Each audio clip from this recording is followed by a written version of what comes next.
তুমি আসমানে থাকো প্রভু, আমি জমিনে, তবু তোমারি প্রেম জমে হৃদয় গহীনে। আমি তোমারি গোলাম গো, অন্য কারো নয়। আমি তোমারি গোলাম গো, অন্য কারো নয়। আলিমুল গায়ব তুমি, মালিক রব্বানা। আল্লাহু আল্লাহু আল্লাহু আল্লাহ, সবাই আল্লাহু আল্লাহু আল্লাহু আল্লাহ। নবীজি খানায় কাবার পাশে বসা। ওসমান ইবনে মাজউন একজন কাফের, তিনি এখনো মুসলমান হই নাই। এই ওসমান ইবনে মাজউন নবীজির পাশ দিয়ে যায়। নবীজি খানায় কাবার পাশে বসা। নবীজি হঠাৎ করে লক্ষ্য করে দেখে ওসমান ইবনে মাজউন সে হাঁটতে হাঁটতে যায়। নবীজি ডাক দিয়ে বলতেছে, ওসমান এইদিকে আসো। ওসমান কিন্তু আরেকজন আছে, যিনি হলেন ওসমান জিন্নুরাইন রাদিয়াল্লাহু তাআলা আনহু, ওসমান ইবনে আফফান, যিনি নবীজির দুইটা কন্যাকে বিবাহ করেছেন। তিনি নন, ইনি হলেন ওসমান ইবনে মাজউন। ইনি একজন কাফের। ইনি নবীজির পাশ দিয়ে যাচ্ছেন। নবীজি খানায় কাবার পাশে বসা। নবীজি ওসমানকে দেখেই ডাক দিয়ে বলতেছে, ওসমান এইদিকে আসো। ওসমান আসলো। নবীজি বললেন যে আমার পাশে তুমি বসো। ওসমান ইবনে মাজউন নবীজির সামনাসামনি বসলেন, পাশে বসলেন। ওসমান ইবনে মাজউন তিনি বলেন, আমি লক্ষ্য করে দেখি নবীজির পুরা শরীরের ভিতরে ঘাম, নবীজির কষ্ট হইতেছে। আমি এটা উপলব্ধি করলাম। কিছু সময় পর নবীজি আবার স্বাভাবিক হয়ে গেলেন। স্বাভাবিক হয়েই আমাকে বললেন, ওসমান, আমার রব একটু আগে আমার উপরে একটা মেসেজ নাজিল করেছে। ওসমান, তুমি আমার রবের মেসেজটা কি শুনতে চাও?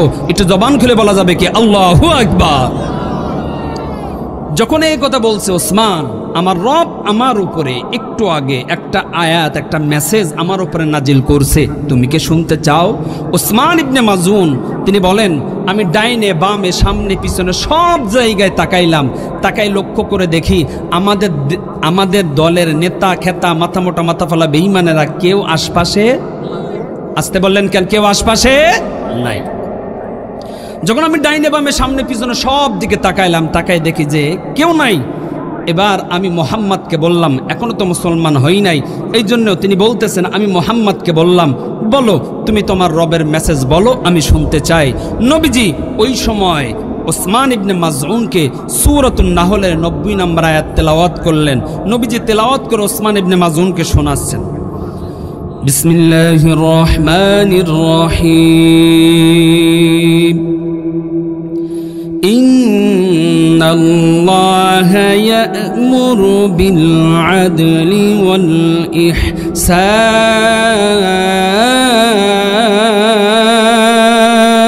ইহসান ওয়া ইতা'i যিল কুরবা ওয়া ইয়ানহা আনিল ফাহশা'i ওয়াল মুনকারি ওয়াল বাগই ইয়া'iযুকুম লা'আল্লাকুম তাযাক্কারুন।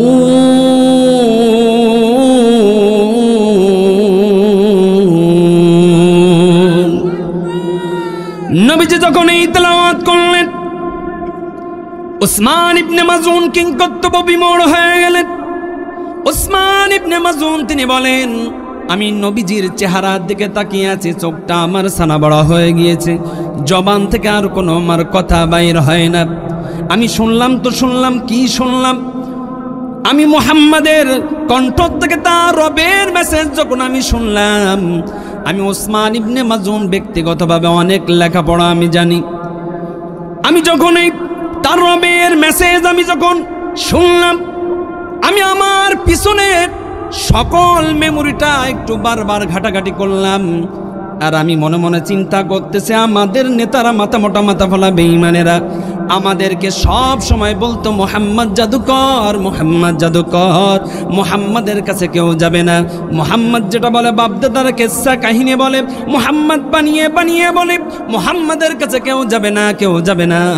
এই কারণে এতদিন পর্যন্ত মোহাম্মদের কাছে আমি ওসমান কোনোদিন আসি নাই, কোনো কথা এই পর্যন্ত তার কাছ থেকে শুনি নাই। কিন্তু আমি ওসমান ইবনে মাযউন, যখন আমি মুহাম্মাদের কণ্ঠ থেকে রবের মেসেজ একবার শুনলাম, আমি ওসমান ইবনে মাযউন কিংকর্তব্য বিমূঢ় হয়ে গেলাম। আমার মনের ভিতরে একটাই আফসোস, একটাই ব্যথা। শুনলাম তো শুনলাম, এতদিন পরে কেন শুনলাম? আমি যদি আরো আগেই মুহাম্মাদের রবের মেসেজ যদি আমি শুনতাম, আমি ওসমান অনেক আগেই কালিমা পড়ে মুসলমান হয়ে যেতাম।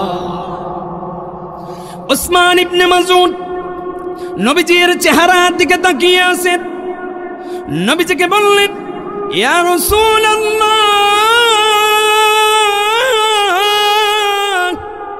ইয়া হাবিবাল্লাহ, আমি ওসমান ব্যক্তিগতভাবে অনেক লেখাপড়া জানি। ওগো নবীজি, অনেক বই পুস্তক পড়েছি, অনেক বিষয়, অনেক ধর্মীয় পুস্তক আমি পড়েছি, অনেক উপন্যাস আমি পড়েছি, লেখাপড়া করেছি। এই পর্যন্ত যত লেখাপড়া করেছি, ওগো নবীজি, আমি আপনাকে বলতে চাই, আপনার রবের মেসেজের মতো এত মজাদার মেসেজ আমি কোনো জায়গায় পাই না। একটু জোরে বলা যাবে কি আল্লাহু আকবার? এই কোরআনের ভিতরে মজা আছে না নাই? আসতে বললেন কেন? আছে না নাই? কিন্তু এক শ্রেণীর মানুষ আছে, তাদের চুলকায়। কথা বলেন ঠিক না বে ঠিক?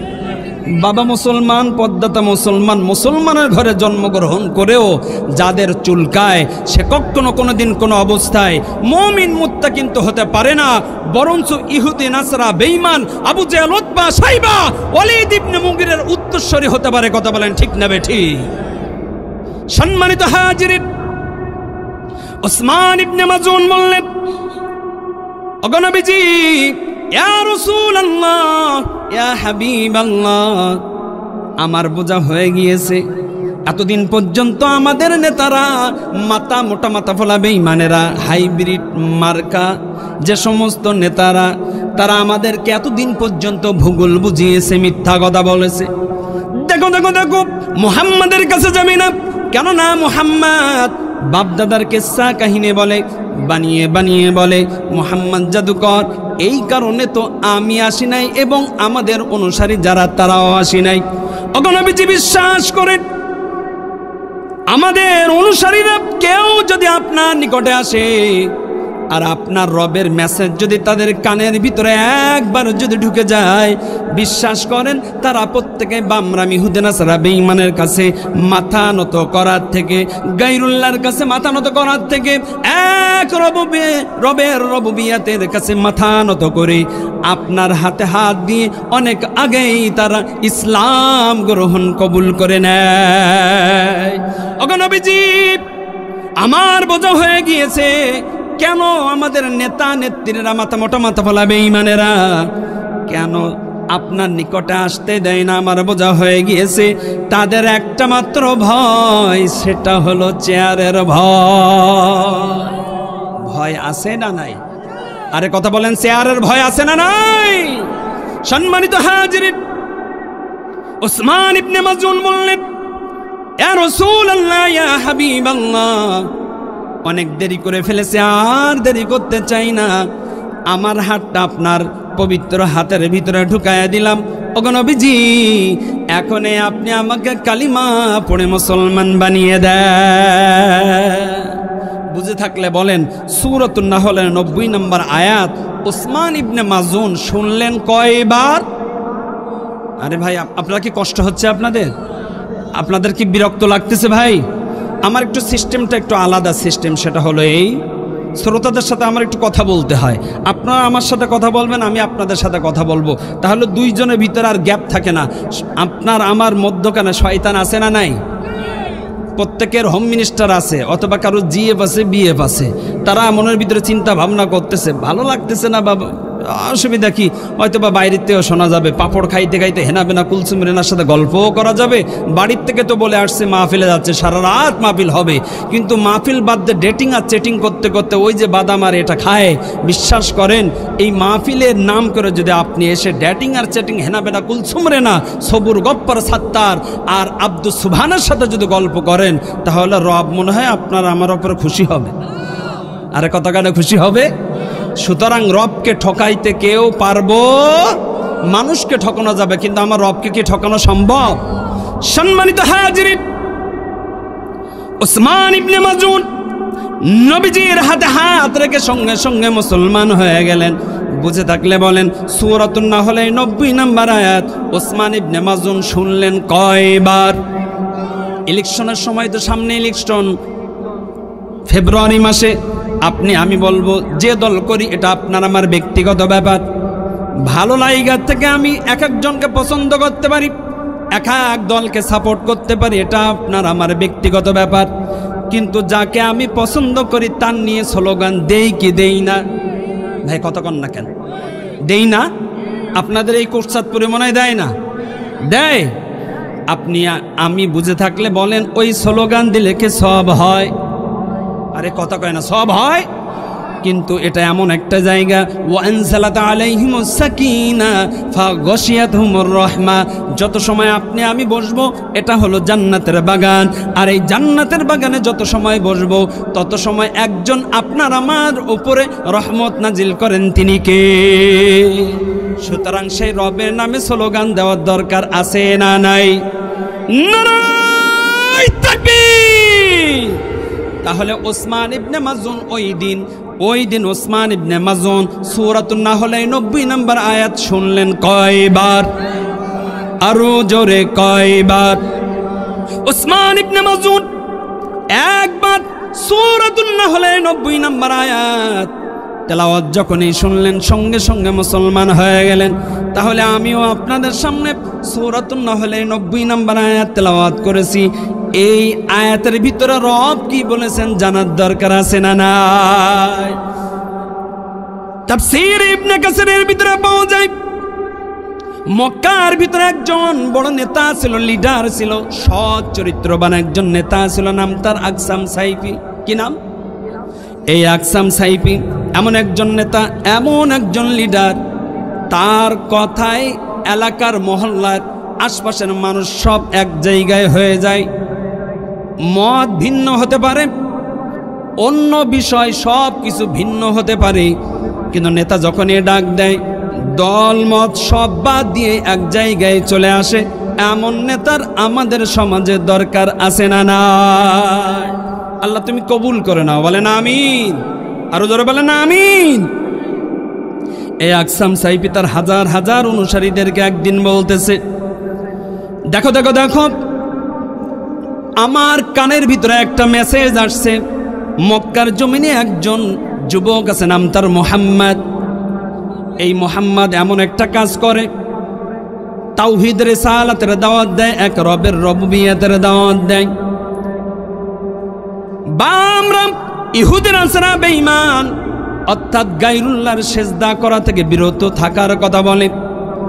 যখনই আমার কানের ভিতরে এই মেসেজ আসলো, আমি তোমাদের নেতা উসমান, আমি আর দেরি করি নাই, আকসাম আমি আর দেরি করি নাই, আমি এইটাকে তদন্ত করার জন্য মুহাম্মাদের বিষয়ে আমি গোয়েন্দা শুরু করে দিলাম। আমি গোয়েন্দা করতে করতে এক পর্যায়ে একটা রেজাল্ট চলে আসলো, আসমানের নিচে জমিনের উপরে সৎ চরিত্রবান যদি কোনো যুবক থেকে থাকে সেটা আর কেউ নয়, তার নাম হলো মুহাম্মদ। ও আমার অনুসারীরা, তোমাদেরকে আজকে এই মেসেজটা দেওয়ার উদ্দেশ্য হলো এই, মুহাম্মদ যে কথা বলে বাপদাদার ধর্মকে ডিলিট করে দিয়েও এক তাওহীদ রিসালাতের দাওয়াত দেয়, এক রবের রুবুবিয়তের দাওয়াত দেয়। আমি অনেক খোঁজ নিয়ে দেখলাম উনি আখির জামানার নবী হিসাবে উনি দাবি করেন। আমি খোঁজ খবর নিয়ে দেখলাম উনি আখির জামানার নবী হিসাবে নিজের পরিচয় দেয়, কিন্তু আমি একেবারে মূর্খ মানুষ না, আমি তো শিক্ষিত মানুষ। আমি একটা কিতাবের ভিতরে, আসমানি কিতাবের ভিতরে পেয়েছি, আখিরে জামানার নবী হবেন যিনি, তার কাছে দুইটা প্রশ্ন জিজ্ঞাসা করলে দুইটা প্রশ্নের উত্তর দিয়ে দিবে তিনি। সুতরাং আমি এখন এই মুহূর্তে মুহাম্মাদের দরবারে যেতে চাই, মুহাম্মাদের দরবারে গিয়ে দুইটা প্রশ্ন করতে চাই। আর এই দুইটা প্রশ্নের উত্তর যদি মুহাম্মদ সুন্দর করে দিতে পারে, আমার অনুসারীরা তোমরা শুনে নাও, আমি কিন্তু ওই জায়গায় মুহাম্মাদের হাতে হাত রেখে মুসলমান হতে চাই। কোটচাঁদপুরবাসী বুঝে থাকলে বলেন, এই নেতা চিন্তা ভাবনা ভালো না খারাপ? আসতে বললেন কেন, ভালো না খারাপ? এই কথা যখনই বলল, হাজার হাজার অনুসারীদের ভিতরে একজন চামচা দাঁড়িয়ে বলল, নেতা, এতদিন মনে করতাম আপনার মেমোরিটা অনেক শার্প, আপনার মেমোরিটা অনেক ভালো। ও নেতা, এখন তো আমি চিন্তা করতেছি আপনার মেমোরিটা ঢিলা। আকসাম সাহেবের চোখটা গরম করে বলতেছে, কি ব্যাপার, কেন তুমি এমন শক্ত কথা তুমি বললে? এমন কথা তুমি কেন আমাকে বললে, তুচ্ছ করলে কেন? ওই অনুসারী বলতেছে, নেতা, দুনিয়ার রীতি এবং নীতি হলো এই, সবলেরা দুর্বলের কাছে যাবে না, বরঞ্চ দুর্বলেরা সবলের কাছে আসবে। আকসাম সাহেব বলল, দুর্বলেরা সবলের কাছে আসবে। এবার ওই পেশু নেতা বলতেছে, ও নেতা, যতটুকু খোঁজ খবর নিয়ে আমার কাছে মেসেজ আসে সেটা হলো এই, মুহাম্মদ আপনার থেকে দুর্বল, আপনি হলেন সবল। সম্পদের দিক দিয়ে আপনি অনেক শক্তিশালী, আপনি সবল, মুহাম্মদ দুর্বল। জনবলের দিক দিয়ে আপনি সবল, মুহাম্মদ দুর্বল। জনপ্রিয়তার দিক দিয়ে আপনি সবল, মুহাম্মদ দুর্বল। নেতা, আমার বুঝে আসে না, আপনি সবল হয়ে কেন দুর্বলের কাছে যাবেন? বুঝে থাকলে বলেন, এমনও পেশু নেতা চামচা আমাদের সমাজের ভিতরে আছে না? না, দেখবেন অনেক নেতারা হজ করে আসার পর আগে যা করছে করছে, হজ করে যখন বাইতুল্লাহ যখন তওয়াব করে, নবীজির রওজা যখন জিয়ারত করে, মনের ভিতরে একটা ভালোবাসা দরদ চলে আসে, রব এতদিন পর্যন্ত অনেক কিছু না বুঝে অনেক কিছু করে ফেলেছি, আল্লাহ আমি তওবা তিল্লা করলাম, আমি যখন আমার জন্মভূমিতে যাব 5 ওয়াক্ত নামাজ পড়ব, কাউকে আর কষ্ট দিব না, কারোর পাছার ভিতরে বাস ঢুকাবো না, আমার ওপরে যাদের দায়িত্ব দেওয়া হয়েছে আমি আমানতটা বজায় রেখে প্রত্যেকের উপরে আমি সুন্দরভাবে বিচার ফায়সালা করব, সুন্দরভাবে পরিচালনা করব। এই চিন্তা ভাবনা নেতারা নিয়ে বাংলার জমিনে আসে।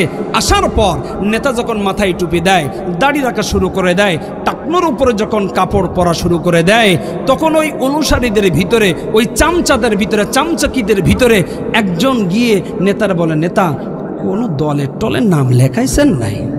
আরে কথা বলেন, আছে না নাই? এমনি তো বলে, কেন কেন কেন?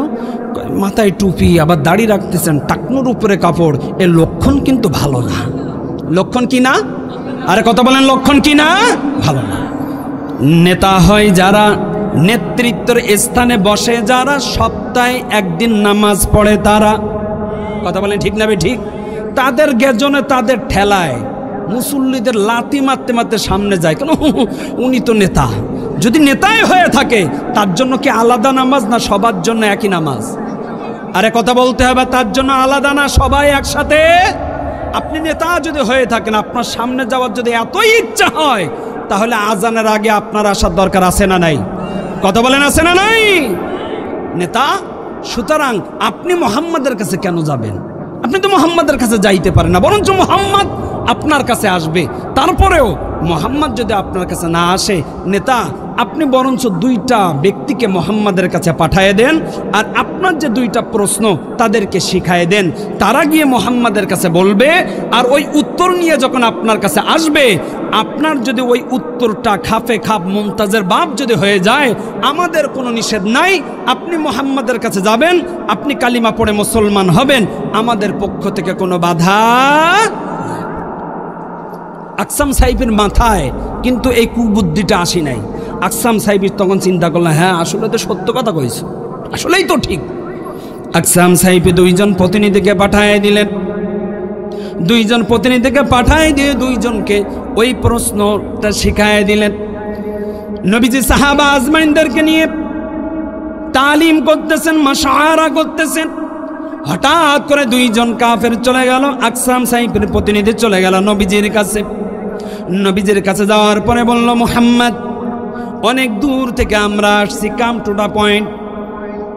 নবীজির কাছে সর্বপ্রথম বলতেছে মুহাম্মদ, নাম ধরে ডাকতেছে আর বলতেছে, মুহাম্মদ, আমরা অনেক দূর থেকে আসছি, আমাদের নেতা তোমার কাছে পাঠিয়েছে, দুইটা প্রশ্ন করব, আর এই দুইটা প্রশ্নের উত্তর দিয়ে দিবা, আর দুইটা প্রশ্নের উত্তর নিয়ে আমরা চলে যাব, দেরি করার আমাদের সময় নাই। যখন এই কথা বললাম, নবীজি সাহাবীদের থেকে তার মনোনিবেশটা ফেরাই নিয়ে ওই দুইজন কাফের ইহুদি নাসরা বেঈমানকে বলল, কোনো অসুবিধা নাই, কি প্রশ্ন করতে চাও প্রশ্ন করো, আমি মুহাম্মদুর রাসূলুল্লাহ তোমাদের প্রশ্নের উত্তর দিতে রাজি আছি। যদি আমাদের বর্তমান সময়ের নেতা হতো, ওরা আগে মারত। কথা বলেন ঠিক না বেঠিক? কয় বেয়াদব, রুলস আছে একটা, তারপরে তোর কাছে প্রশ্নের উত্তর হবে, তুই এইভাবে আবার হ্যাডাম দেখাইতেছে, তোর জন্য কি আমাদের নেতাকে বসে আছে? তোর মতন চেনাপুটের দরকার। কিন্তু নবীজির আদর্শ দেখেন, নবীজির কেমন বৈশিষ্ট্য দেখেন। নবীজি রাগ করলেন না, নবীজি বললেন, কোনো অসুবিধা নাই, কি প্রশ্ন করবা বলো, আমি তোমাদের প্রশ্নের উত্তর দিতে চাই। একটু জবান খুলে বলেন না আল্লাহু আকবার। নবীজি বললেন, বলো বলো বলো, কি প্রশ্ন তোমাদের? একজন বলতেছে, মান আনতা ইয়া মুহাম্মদ, মান আনতা ইয়া মুহাম্মদ, ও মুহাম্মদ, আমি তোমার কাছে জানতে চাই, তোমার নাম কি, তোমার বংশ পরিচয় কি, তোমার কাছে জানতে চাই। যখন এই কথা বললেন, নবীজি সঙ্গে সঙ্গে বললেন, আনা মুহাম্মদ ইবনে আব্দুল্লাহ আতানিয়াল কিতাবা ওয়ান নবুওয়া। নবীজি বললেন, শুনে নাও শুনে নাও, আমার নাম মুহাম্মদ, আমার বাবার নাম আব্দুল্লাহ। আল্লাহ রব্বুল আলামিন আমাকে দুনিয়াতে পাঠিয়েছেন নবী হিসাবে। বলেন না সুবহানাল্লাহ। নবী হিসাবে নবুয়ত দান করে আল্লাহ সুবহানাহু ওয়া তাআলা আমাকে পাঠিয়েছেন। যখন এই কথা বললেন, দ্বিতীয়জন সঙ্গে সঙ্গে বললেন, ওমা আনতা ইয়া মুহাম্মদ। দ্বিতীয় নাম্বার তোমার কাছে আমরা প্রশ্ন করলাম, ওমা আনতা ইয়া মুহাম্মদ, ও মুহাম্মদ, তুমি যে এই জমিনে আসছো, মক্কার জমিনে আসো, তোমার মিশন কি? এই মিশন সম্পর্কে আমরা জানতে চাই। এই মিশনটা কি, কি কারণে আসছো, এই মিশনটা বাস তোমার কাছে জানবো, আবার চলে যাব নেতার কাছে। যখন এই কথা বলল, নবীজির সঙ্গে সঙ্গে সূরাতুন নাহলের 90 নম্বর আয়াত তেলাওয়াত করলেন।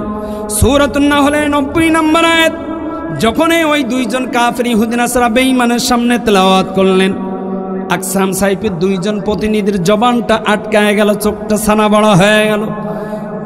কিছু সময়ের জন্য তারা কেমন যেন অদৃশ্য জগতে তারা হারিয়ে গেল, কল্পনার জগতে হারিয়ে গেল। কিছু সময়ের পর তারা যখন তাদের সেন্স ফিরল, নীরবতা ভাঙল।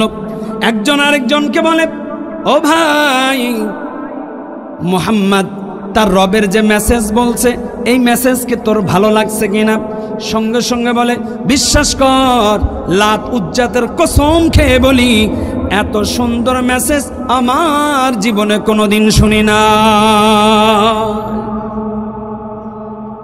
আমার তো মজা লাগছে, তোর? হ্যাঁ অবশ্যই মজা লাগছে। দুইজনের ভিতরে আপোষের ভিতরে কথা বলার পরে বলতেছে, মুহাম্মদকে আরেকবার বল না, নবীজিকে আরেকবার বল না, যেন নবীজি তার রবের মেসেজটা আরেকবার শুনিয়ে দেয়। একটু জবান খুলে বলেন না আল্লাহু আকবার। দুইজনে একজন বলতেছে, ইয়া রাসূলুল্লাহ, ইয়া হাবিবাল্লাহ। আগে বলছিলাম কাম টু দ্য পয়েন্ট। শুরুতে আসার পর নবীজিকে বলছিলেন, মুহাম্মদ, তোমার কাছে দুইটা প্রশ্ন করতে চাই। নবীজির ডাইরেক্ট নাম ধরে ডাকলেন।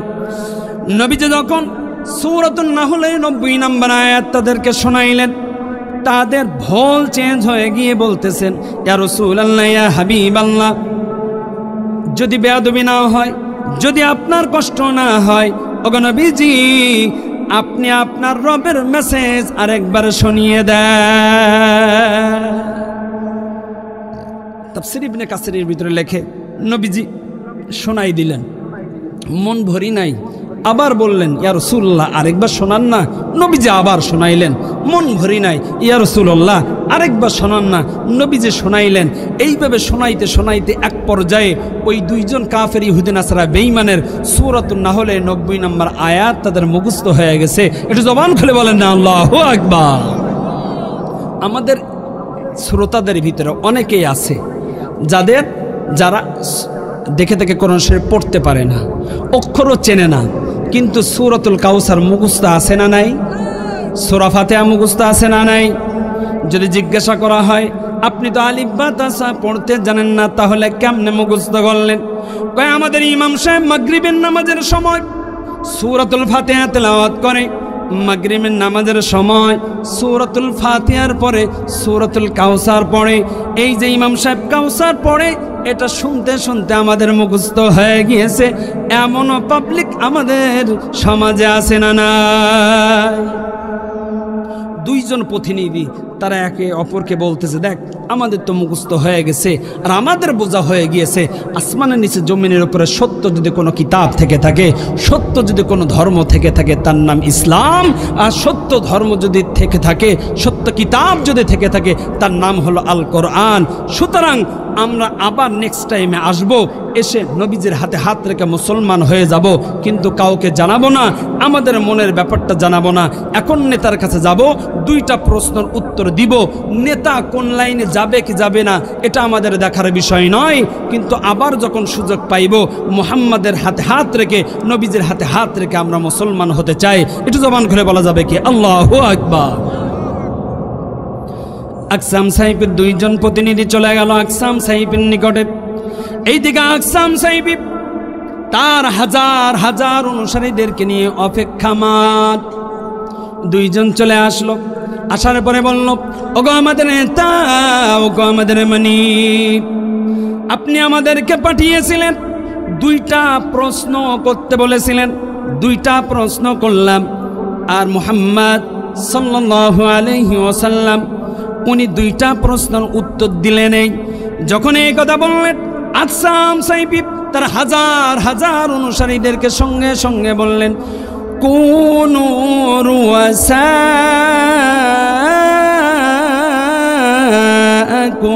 ওয়ালা তাকুনু আজনাবা। আকসাম সাহেব তার হাজার হাজার অনুসারীদেরকে বলল, ও আমার অনুসারীরা তোমরা শুনে নাও, আমি যে দুইটা প্রশ্ন দিয়েছিলাম, দুইটা প্রশ্নের উত্তর আমার কাছে চলে আসলো। কুনু রুয়াসাকুম ওয়ালা তাকুনু আজনাবা, তোমরা প্রত্যেকেই মাতা হয়ে যাও, ওয়ালা তাকুনু আজনাবা, খবরদার খবরদার কেউ তোমরা লেজ হয়েও না। বুঝে থাকলে বলেন, আপনাদের এলাকায় গরু আছে না নাই? কয় পা? আসতে বললেন কেন? কয় পা? এই যে 4 পার গরু আপনাদের এলাকায়, ও যখন ঘরের ভিতরে ঢোকে আগে মাথা ঢোকে না লেজ ঢোকে? আরে কথা কয় না, মাথা না লেজ? মাথা আগে ঢোকে। আকসাম সাহেব তার হাজার হাজার অনুসারীদেরকে বলতেছে, দেখো আমি না তোমাদেরকে বলেছিলাম মক্কার জমিনে, আসমানের নিচে জমিনের উপরে মুহাম্মাদের মতন সচ্চরিত্রবান যুবক আর কেউ নাই, মুহাম্মাদের মতন আদর্শবান আর কোনো আমি মানুষ দেখি না। সুতরাং মুহাম্মাদের কাছে যেতে চাই, আর মুহাম্মাদের কাছে গিয়ে দুইটা প্রশ্ন করে যদি ভালো লাগে তাহলে আমি ওই জায়গায় মুসলমান হতে চাই। আমি তোমাদের কারণে যাইতে পারলাম না, তোমরা বরঞ্চ দুইজন প্রতিনিধি পাঠাইতে বলেছিলে, আমি দুইজন প্রতিনিধি পাঠাইলাম, আর তারা আমার কাছে এই মেসেজ দিয়েছে। সুতরাং আমার বোঝা হয়ে গিয়েছে মুহাম্মদুর রাসূলুল্লাহ সাল্লাল্লাহু আলাইহি ওয়াসাল্লাম তিনি আখিরি জামানার নবী। সুতরাং আমি আর দেরি করতে চাই না, আমি এখন নবীজির দরবারে যেতে চাই, নবীজির দরবারে গিয়ে আমি তার হাতে হাত রেখে মুসলমান হতে চাই। এই জন্য আমি তোমাদেরকে বলতে চাই, প্রত্যেকেই মাথা হয়ে যাও। কেননা ঘরের ভিতরে যখন গরু প্রবেশ করে আগে মাথা প্রবেশ করে, পরে লেজ প্রবেশ করে। সুতরাং যদি কেউ এখন মুসলমান না হও দেরি হয়ে যাবে। আজ যদি দেরি হয়ে যায় এমনও হতে পারে তোমার কপালে ধর্ম কালিমা। আকসাম সাহেব যখন এই কথা বলল, হাজার হাজার অনুসারীরা বলল, ওগো আমাদের নেতা, ওগো আমাদের মনিব, আপনি যদি মুসলমান হন আমরা একা কেন থাকবো, কোনো অসুবিধা নাই, চলেন চলেন চলেন আপনার সাথে আমরাও নবীজির দরবারে যেতে চাই। আকসাম সাইফি তার হাজার হাজার অনুসারীদেরকে নিয়ে নবীজির দরবারে গেলেন। নবীজির দরবারে যাওয়ার পর নবীজিকে বললেন, ইয়া রাসূলুল্লাহ, ইয়া হাবিবাল্লাহ, আমি আকসাম সাইফি এতগুলা মানুষ দেখতেছেন, তাদের লিডার, তাদের নেতা, আমি গোপনে গোপনে অনেক গোয়েন্দাগিরি করেছি আপনার জন্য। ওগো নবীজি, আর দেরি করতে চাই না, আমার বোঝা হয়ে গিয়েছে আপনি আখির জামানার নবী, আপনার ভিতরে কোনো 2 নাম্বার 3 নাম্বার চিটারি বাটপারি নাই। সুতরাং আপনার হাতের ভিতরে আমার হাতটা ঢুকায়া দিলাম, আমাকে মুসলমান বানিয়ে দেন। হাজার হাজার অনুসারীরা বলল, ওগো আমাদের নেতা, আপনি কেন একা মুসলমান হবেন? আমরাও নবীজির হাতের ভিতরে হাতটা ঢুকায়া দিলাম, আমরাও এই মুহূর্তে এই জায়গায় মুসলমান হতে চাই। যারা বলেন না আল্লাহু আকবার। সূরাতুন নাহলের 90 নম্বর আয়াত সর্বপ্রথম শুনছিলেন ওসমান ইবনে মাজউন। একবার শোনার সাথে সাথে তিনি মুসলমান হয়ে গেলেন। মক্কার ভিতরে একজন নেতা, নাম হলো আকসাম সাইফি, তিনিও একবার শুনলেন, 2 জন প্রতিনিধিকে পাঠিয়ে দিয়েছিলেন, তারা বারবার শুনছিল। কেন? কোরআন বড় মজার জিনিস, কোরআন বড় মজার জিনিস, যে শোনে যে পড়ে তার ভিতরে একটা দোলা লাগে, ভালোবাসার মজার দোলা লাগে। ওরা শুনছে, শোনার পরে ওদের ভালো লাগছে, ওরা আবার বলছে, ইয়া রাসূলুল্লাহ, ওগো নবীজি, কষ্ট যদি মনে না করেন, আপনার যদি কোনো কষ্ট না হয়, তাহলে আপনার রবের মেসেজটা আরেকবার শুনিয়ে দেন। সুতরাং সূরাতুন নাহলের 90 নম্বর আয়াত শুনলো যারা, ওই সময় ওই তৎকালীন ওই সময় মুসলমান হয়ে গিয়েছিল তারা। আমিও আপনাদের সামনে সূরাতুন নাহলের 90 নম্বর আয়াত তেলাওয়াত করেছি।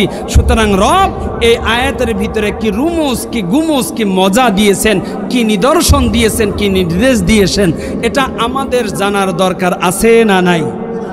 আসতে বললেন কে, আছে না নাই? এত সময় আলোচনা করলাম শানে নুজুল। শানে নুজুল অর্থাৎ যে সময় এই আয়াতটা নাজিল হয়েছিল, দলে দলে কাফের, ইহুদি, নাসারা, বেঈমানরা তারা মুসলমান হয়ে গিয়েছিল। একটু জবান খুলে বলেন না আল্লাহু আকবার। সুতরাং কোরআনের পাশে যারা আসবে, কোরআনের সাথে যাদের মুনাসেবাত থাকবে, সম্পর্ক থাকবে, তারা কোরআনের রঙে রঙিন হয়ে যাবে। সুতরাং রবের পক্ষ থেকে তাদের জন্য পুরস্কার আছে না নাই? জোরে বলেন, আছে না নাই? আল্লাহ রাব্বুল আলামিন বলেন, ইন্নাল্লাহা ইয়া'মুরু বিল আদলি ওয়াল ইহসান।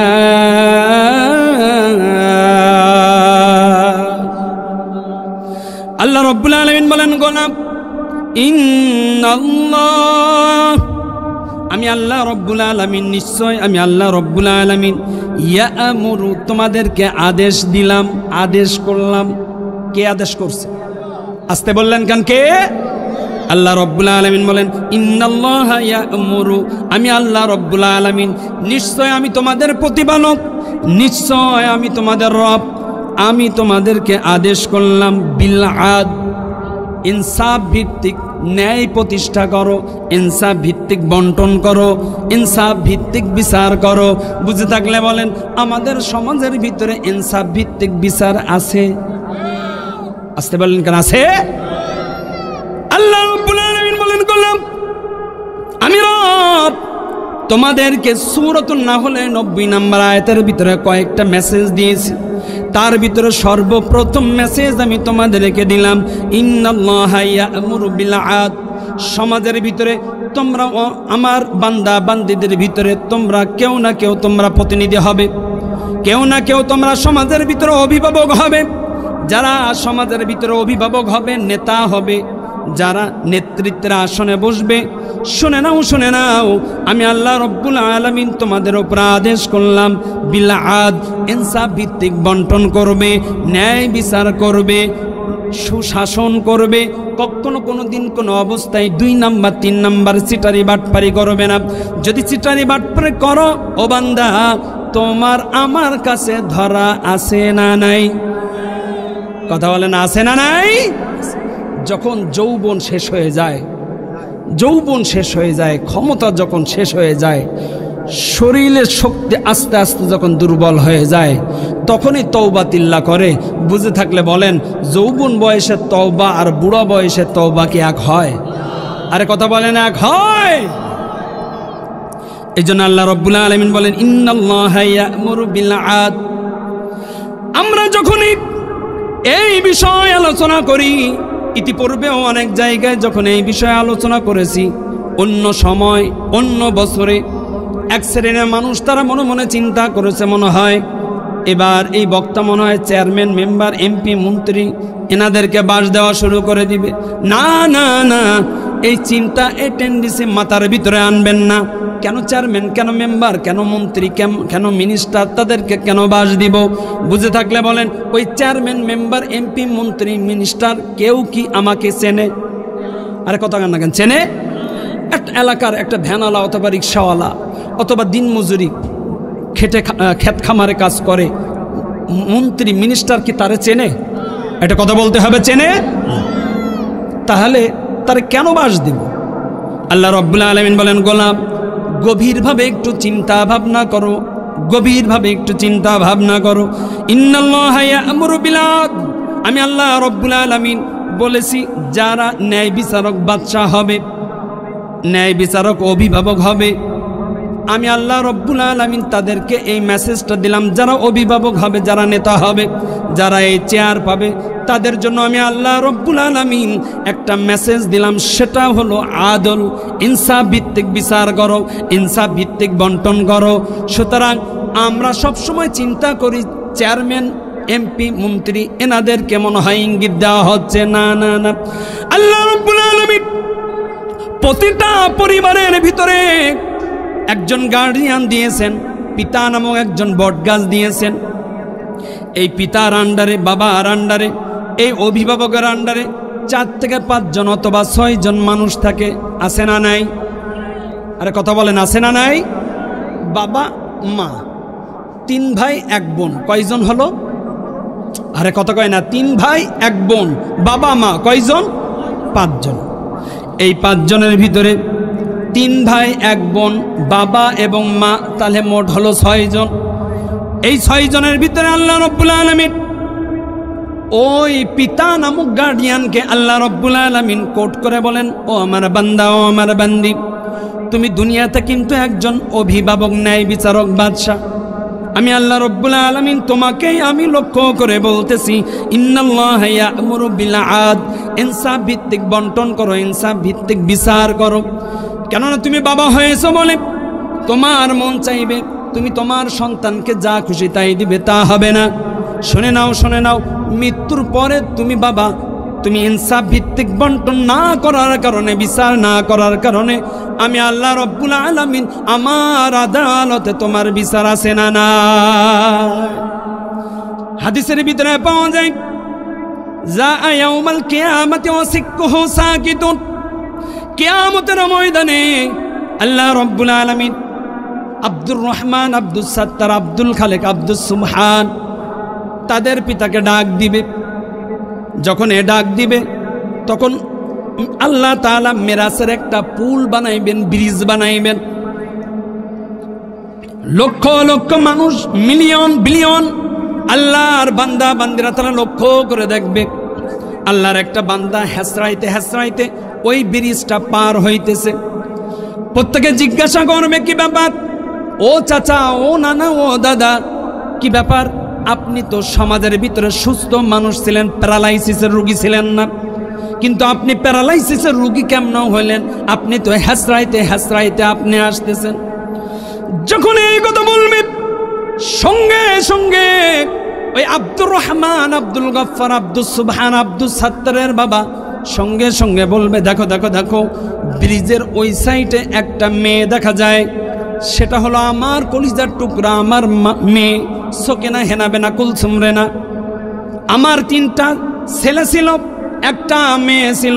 যখন এই মেয়েকে বিবাহ দিয়ে দেওয়া হয়, আমার ওই 3টা কুলাঙ্গার সন্তান তারা জোট বেঁধে আমার কাছে এসে বলতেছে, বাবা বোনটারে বিয়ে দেওয়া হয়ে গিয়েছে, সুতরাং ও পরের বাড়ি চলে গিয়েছে। আমরা 3 ভাই যত সম্পদ আছে সকল সম্পদগুলো আমাদেরকে লিখে দিতে হবে। যদি লিখে না দেন তাহলে এই ভিটায় আপনার থাকা সম্ভব হবে না। আর আপনি যদি লিখে দেন তাহলে আমাদের বোন আমাদের ভিটায় আসতে পারবে, নতুবা আসতে পারবে না।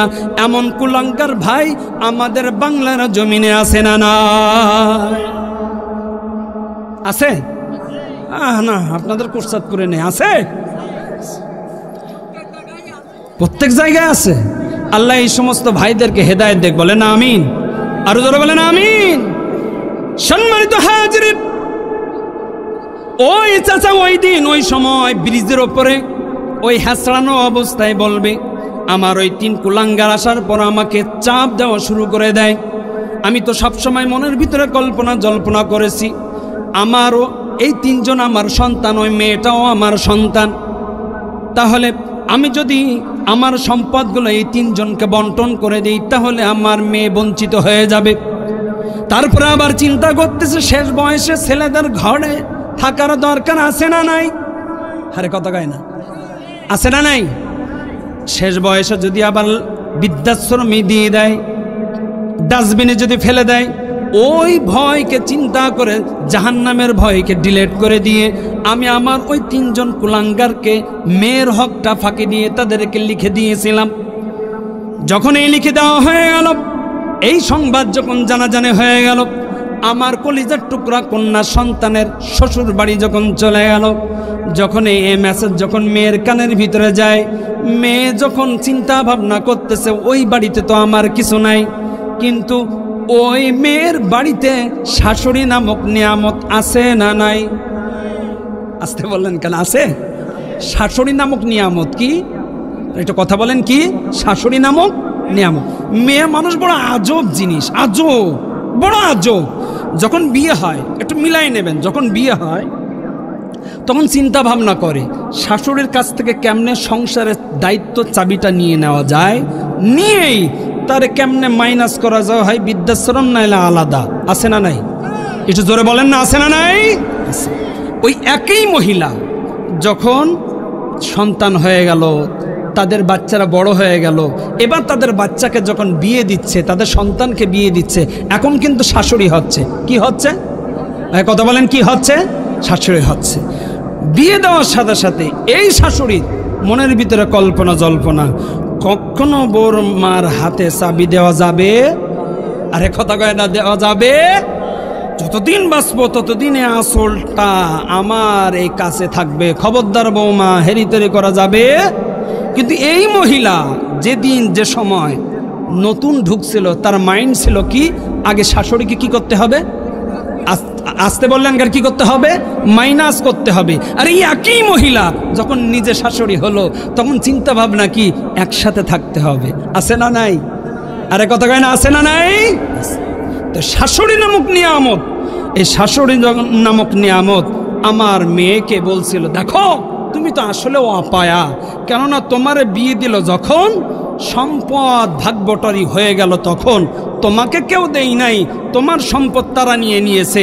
বোঝা হয়ে গিয়েছে যে তুমি ওই পরিবারের, ওই ফ্যামিলিতে বোঝা ছিলে, সুতরাং তোমারে মাইনাস করে দিয়ে সম্পদ ভাগবটারি করে নিয়েছে। সুতরাং আমরাও পরামর্শ করেছি, অপায়া মেয়ে আমরা নেব। আসতে বললেন কেন? আছে না নাই? আছে।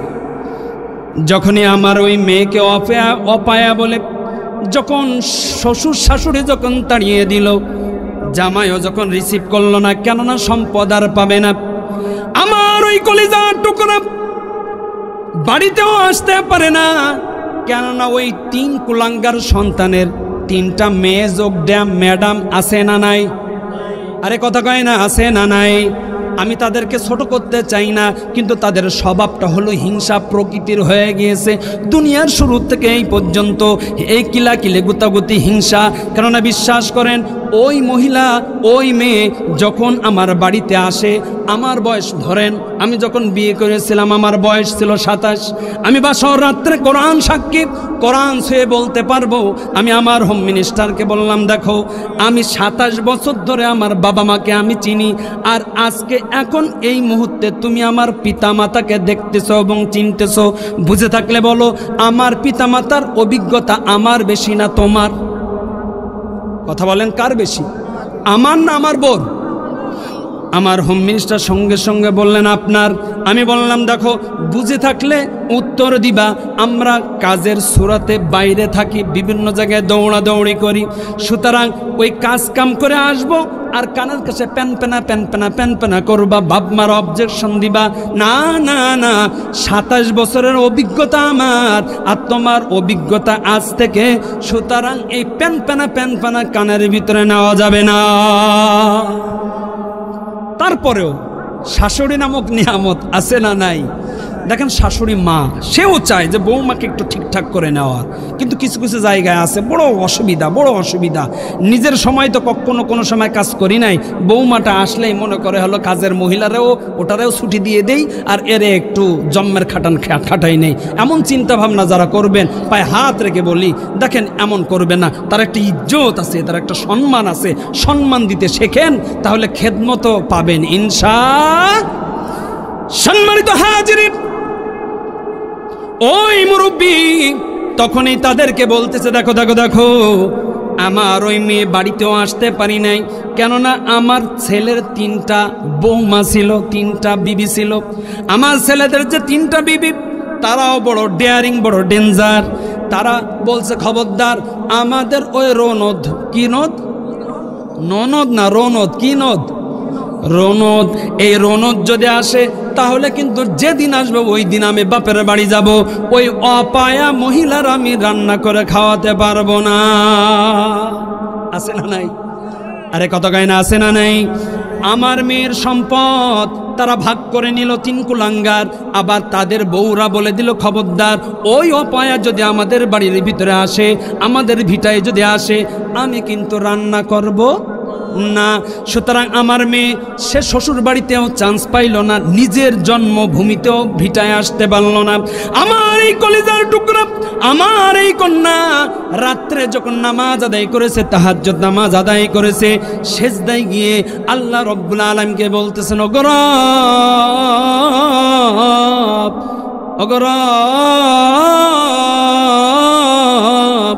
আল্লাহু আলিমুম বিজাতিস সুদূর, তুমি তো সব কিছু দেখো, তুমি তো সব কিছু জানো। ওগো রব, আমার বাবা আমার মা আমার সম্পদ থেকে বঞ্চিত করে দিয়েছে, জানি না কোন কারণে, কি কারণে, কেন করেছে। আমার ভাইয়েরা তাদের ঘরে তাদের বাড়িতে উঠতে দেয় না, শ্বশুর বাড়ির থেকে আমাকে তাড়িয়ে দিয়েছে, জমিনটা আমার জন্য সংকীর্ণ হয়ে গিয়েছে। ওগো রব, তোমার আদালতে আমি বিচার দিলাম, যে বাজারা আমাকে জমিনটাকে সংকীর্ণ করে দিল, তোমার দরবারে বিচার দিয়ে দিলাম, কিয়ামতের ময়দানে তাদের বিচার যেন আমার সামনে হয়। ও দুনিয়ার মানুষ শুনে নাও, দুনিয়ার সম্পদের কারণে, সামান্য সম্পদের কারণে তুমি তোমার সন্তান জন্ম দিয়েছো, যে সন্তানকে, ওই সন্তানকে মাইনাস করে 3 জনকে খুশি করতে চাও। নবীজি বলেন যা ইয়াউমুল কিয়ামাতি ওয়া সিকহু সাকিতুন, কিয়ামতের ময়দানে ওই সমস্ত গার্ডিয়ানরা প্যারালাইসিসের রোগী হয়ে যাবে।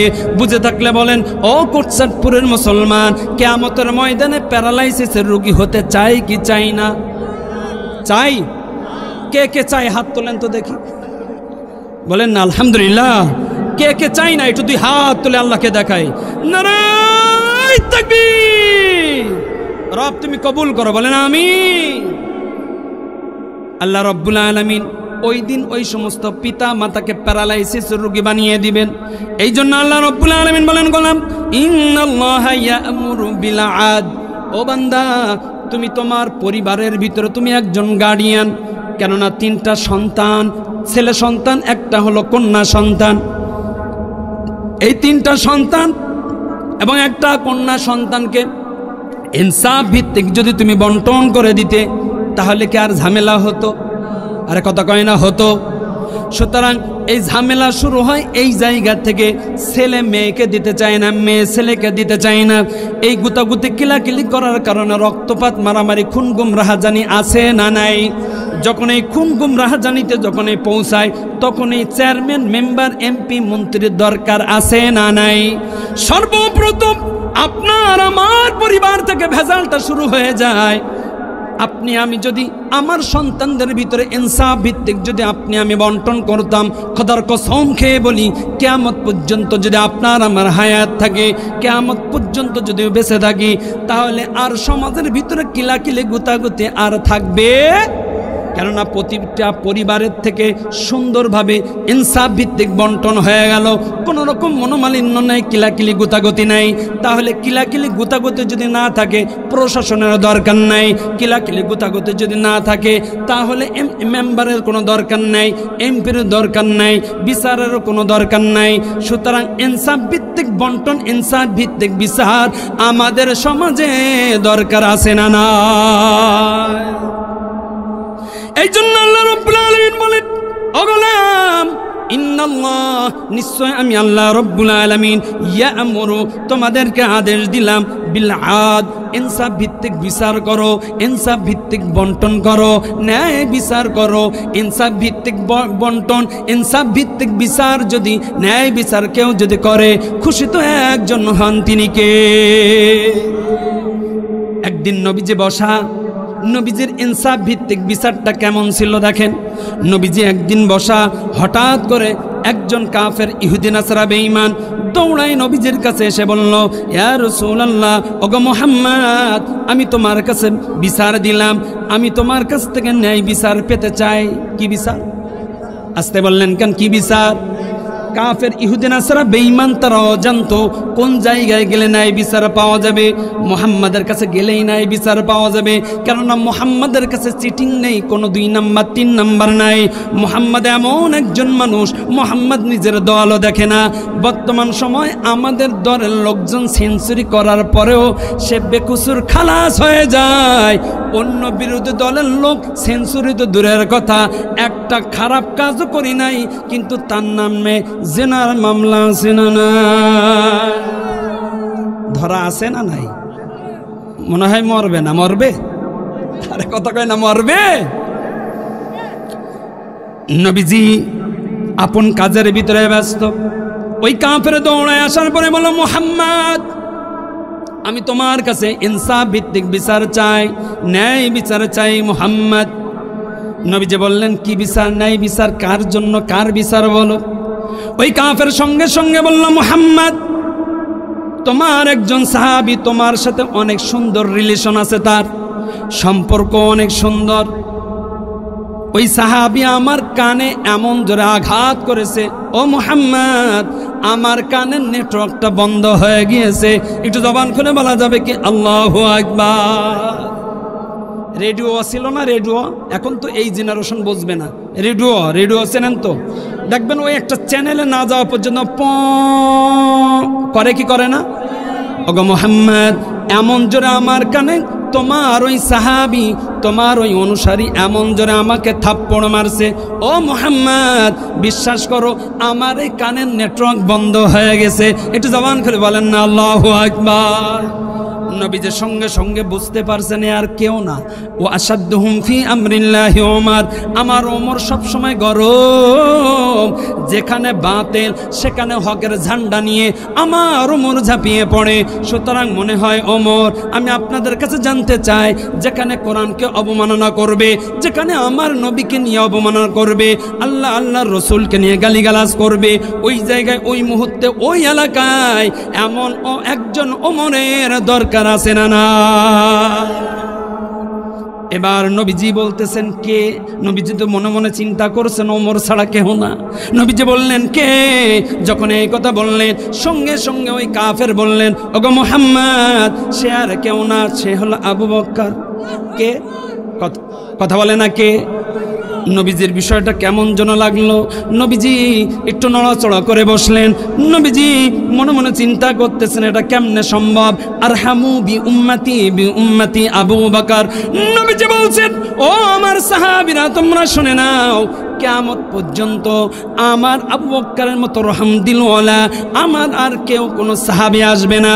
যতই আল্লাহর বান্দা বান্দিরা দুনিয়াতে আসুক না কেন, সাহাবীরা তোমরা শুনে নাও, ওয়া আসাদুহুম ফি আমরিল্লাহি ওমর, ওমর হলো গরম। আরহামু বি উম্মতি আবু বকর, আমার আবু বকর সবথেকে রহম দিলওয়ালা। নবীজি চিন্তা করতেছেন, আবু বকর মানলো তো মানলো, কেন মানলো? আবু বকর তো মারার প্লেয়ার না। নবীজি সঙ্গে সঙ্গে বললেন, আইন না আবু বক্কর, আমার আবু বক্কর কোথায়? যখন এই কথা বললেন আবু বক্কর, উনিও ওই কাফের ইহুদি নাসরা বেঈমানের পিছে পিছে দৌড়ায় আসছে। লাব্বাইক ইয়া রাসূলুল্লাহ, ইয়া হাবিবাল্লাহ, আপনার আবু বক্কর আপনার সামনে হাজির। একটু জোরে বলেন না আল্লাহু আকবার। নবীজি বললেন আবু বক্কর তুমি কি মারছো নাকি? আবু বক্কর বললেন ইয়া রাসূলুল্লাহ, ইয়া হাবিবাল্লাহ, সাদ্দাকতাও সত্য বলছে, হ্যাঁ আমি ওরে মারছি। নবীজি বললেন আবু বক্কর মারছো তো মারছো বুঝলাম, কেন মারছো জানতে চাই। নবীজি বললেন ইয়া রাসূলুল্লাহ, ইয়া হাবিবাল্লাহ, আমি দৈনন্দিন আমি বাড়ি থেকে মসজিদে নববীতে নামাজের জন্য যাই, জোহর আসর মাগরিব এশা আমি নামাজের জন্য যাই। দৈনন্দিন এই কাফের ইহুদি নাসরা বেঈমান মসজিদে নববী এবং আমার বাড়ির মধ্যখানে একটা ফাঁকা জায়গা আছে। ওগো নবীজি, ওই জায়গায় দাঁড়িয়ে আমাকে টিজিং করে, উত্তপ্ত করে, আমার বিবিকে নিয়ে বাজে মন্তব্য করে, আমার মেয়েকে নিয়ে বাজে মন্তব্য করে, আমার সন্তানকে নিয়ে ছেলে সন্তানকে নিয়ে বাজে মন্তব্য করে, আমাকে নিয়েও বাজে মন্তব্য করে।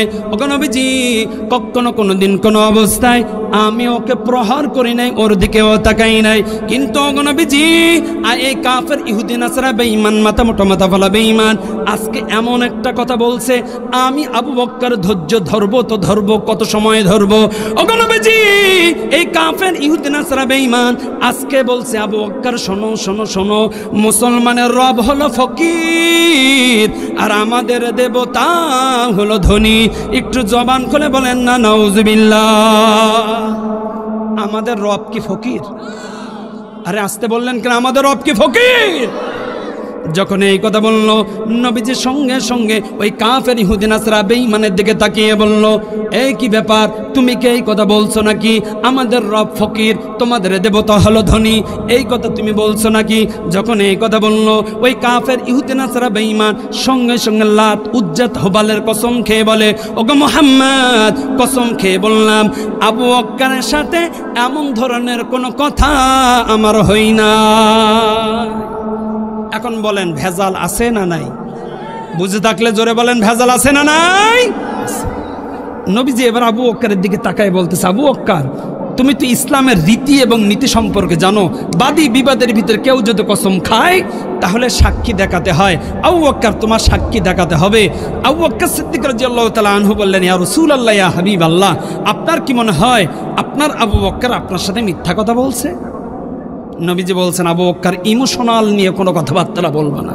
আবু বক্কর তুমি যে ইসলামের রীতি এবং নীতি সম্পর্কে জানো, সেটা হলো এই, ইসলাম দলদারিত্ব দেখে না, ইসলাম স্বজন প্রীতি দেখে না, ইসলাম দেখে যা আল হক ও জাহাকাল বাতিল, সত্য উদ্ঘাটন করার নামই হলো ইসলাম। আবু বক্কর ওই সমস্ত বংশং বাদ দাও, তুমি এখন সাক্ষী যদি দেখাইতে পারো তাহলে সাক্ষী দেখাও, নাইলে তুমি যারে মারছো ও তোমার অ্যাকশন করবে। যখন এই কথা বলল আবু বক্কর সিদ্দিক রাদিয়াল্লাহু তাআলা আনহু মাথাটা নিচে করে দিয়ে চোখ দিয়ে দরদর করে পানি পড়তেছে আর আল্লাহর আদালতে বলতেছে, ওগো রব তুমি তো জানো আমি আবু বক্কর, আমি কেন ওই কাফের ইহুদি নাসারা বেঈমানের কানে আমি চড় মারছি, কেন আমাকে নিয়ে বাজে মন্তব্য করছে, আমার বিবিকে নিয়ে, আমার কন্যা সন্তানকে নিয়ে, আমার ছেলে সন্তানকে নিয়ে, কিন্তু আমি আবু বক্কর কখনো কোনো দিন কোনো অবস্থায় ওর দিকে তাকাই নাই, কিন্তু আজকে যখন তোমাকে নিয়ে ওই কাফের ইহুদি নাসারা বেঈমান তুচ্ছ তাচ্ছিল্য করতে চেয়েছে, তোমাকে ছোট করতে চেয়েছে, তখনই আমি আর দেরি করি নাই, আমি ওরে আঘাত করেছি। রব তুমি যদি এটা দেখে থাকো তোমার কাছে আমি বিচার দিলাম, আজ এখন এই মুহূর্তে তুমি ইনসাফ ভিত্তিক বিচার ফাইসালা করে দিবা, নতুবা আজকে যদি ওই কাফের ইহুদি নাসারা বেঈমান আমাকে আঘাত করে আমার কোনো কষ্ট নাই, আমার কোনো দুঃখ নাই, কিন্তু এই ইতিহাস কিয়ামত পর্যন্ত থাকবে, আর এই কিয়ামত পর্যন্ত যখন থাকবে ওই ইহুদি নাসারা বেঈমান তারাই বলবে মুহাম্মদ ন্যায় বিচার করতে পারে না, মুহাম্মদ আল আমিন হতে পারে না, সুতরাং আমার কারণে তোমার হাবিবের, তোমার প্রিয় বান্দার, তোমার নবীর ওপরে একটা কালিমা পড়ে যাবে, দাগ পড়ে যাবে, আমি আবু বক্কর এটা সহ্য করতে পারবো? আরে কথা বলেন, সহ্য করতে পারবো?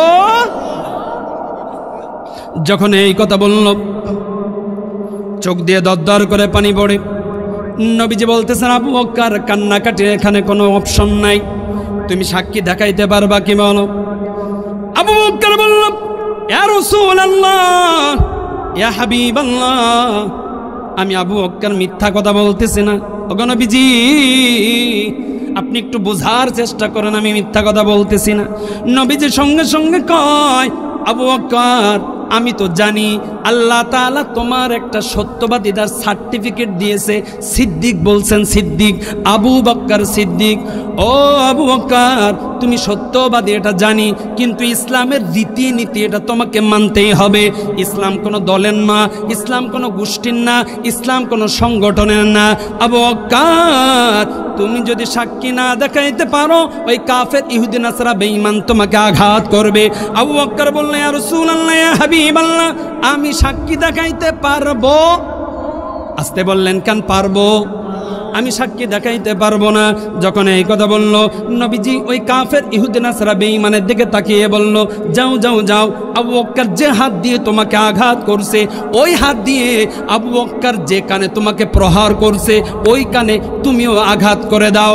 এবার ওই কাফের ইহুদি নাসারা বেঈমান হাতা গোটায় আর মুসকে মুসকে হাসে আর বলে, আবু বকর, প্রস্তুতি ছাড়াই তুমি আমাকে এমন জোরে আঘাত করেছো, যে কারণে এখনো পর্যন্ত আমার কানের নেটওয়ার্ক, আরে কথা কয় না, নেটওয়ার্ক, আমার ওই কানের নেটওয়ার্ক নাই, অটোমেটিক পো পো করতেছে। আবু বকর, আমি এই হাতা গোটাইতেছি আর আমি তোমার কাছে যাইতেছি, এমন জোরে তোমাকে আঘাত করবো আবু বকর, কানের নেটওয়ার্ক তো যাবে, শুধু তাই নয়, তোমার এই মগজ পর্যন্ত টলমল হয়ে যাবে। হাতা গোটাইতেছে আর যাচ্ছে।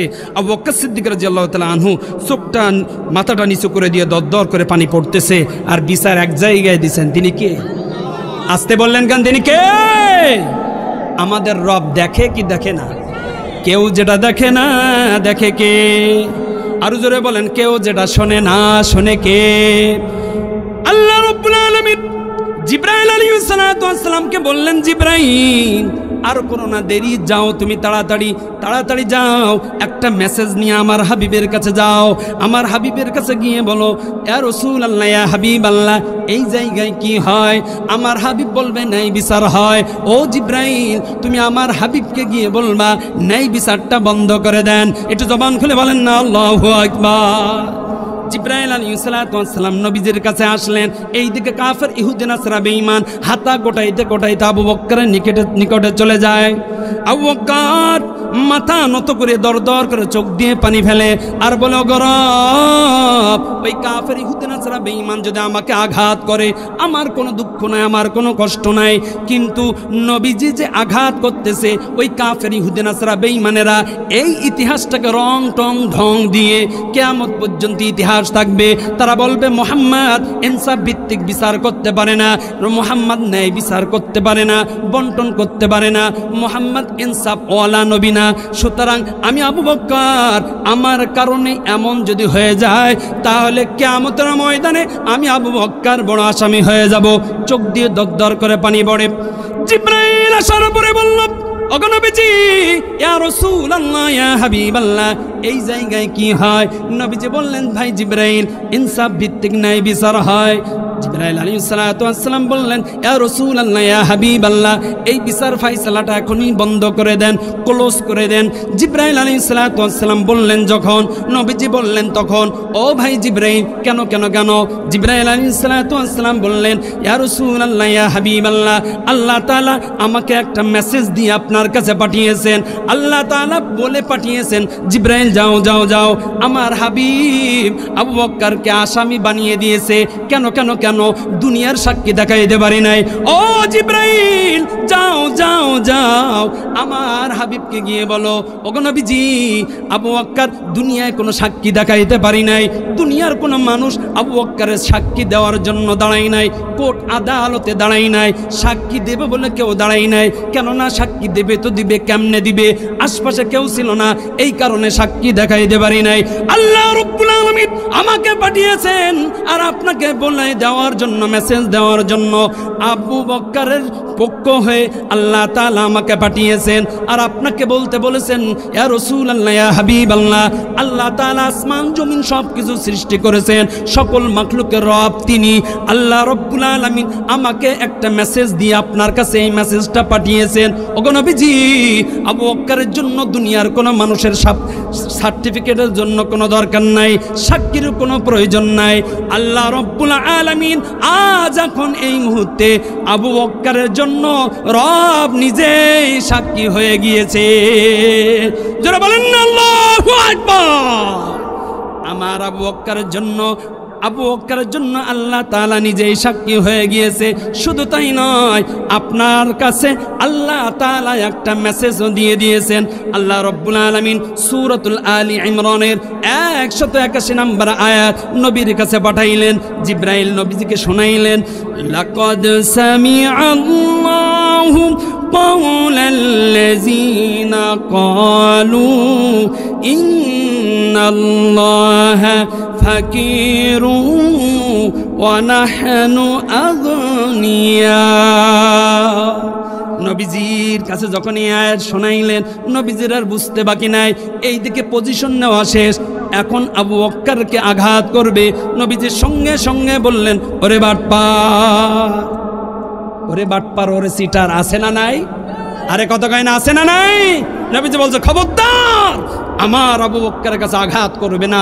আমি জানতাম আমার আবু বকর কখনো কোনো দিন কোনো অবস্থায় মিথ্যা কথা বলতে পারে। আরে কথা কয় না, মিথ্যা কথা বলতে পারে না। তারপরেও ইসলাম এটাই শিক্ষা দেয়, ইসলাম ইনসাফ ভিত্তিক বন্টন শিক্ষা দেয়, ইসলাম ন্যায় বিচার শিক্ষা দেয়। সুতরাং ইসলামের রীতি এবং নীতি হলো, বাদী বিবাদীর কেউ যদি কসম খায় তাহলে সাক্ষী দেখাইতে হয়। আমার আবু বকর সাক্ষী দেখাইতে পারি নাই, কিন্তু আল্লাহ তাআলা কোরআনের আয়াত দ্বারা আমাকে জানিয়ে দিয়েছে, ইন্নাল্লাহা ফাকির। ওই দিন কাফের, ইহুদি, নাসারা, বেঈমান বলছিল,